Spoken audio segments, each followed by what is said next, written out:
Pernahkah kau toko buku perpustakaan atau taman bacaan? Tidaklah kau merasa istimewa ketika berada di dalamnya? Di sekelilingmu ada berbagai toko dari di dunia nyata dan khayal, tempat yang pernah kau kunjungi yang belum, informasi dan cerita dan masa lalu, masa kini dan masa depan, semua berpadu, semua berada dalam genggamanmu saat berada di antara buku. Tidaklah kau merasa menjadi raja dan ratu? Ruang dan waktu seolah menyatu tanpa batas. Kau bisa terbang, melintasi sekat negara dan melewati berbagai zaman. Kau bisa menyelam ke dalam samudera, melayang di angkasa, bercanda dengan aneka satwa, dan berkelana di tengah padatnya kota juga di rumba raya. Kau tahu buku adalah jendela dunia, kunci pengetahuan dan pintu wawasan. Muhammad Hatta sang proklamator berkata, "Aku rela dipenjara asalkan bersama buku, karena dengan buku aku bebas. Melalui buku manusia berbebas dari ketidakketahuan. Tempat-tempat yang dipenuhi buku adalah harapan berkembangnya pengetahuan dan wawasan." Apa jadinya jika kota tanpa buku? Pantaskah dia disebut kota?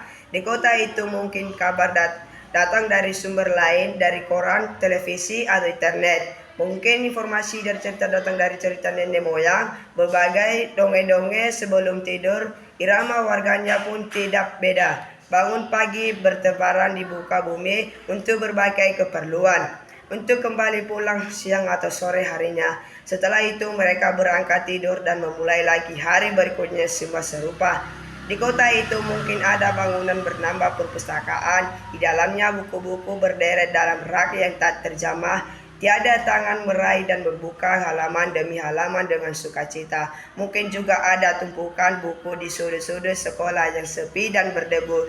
Jarang dikunjungi, jarang dibaca. Buku-buku di sana teronggal yang nyawa. Bagaimana dengan kotamu?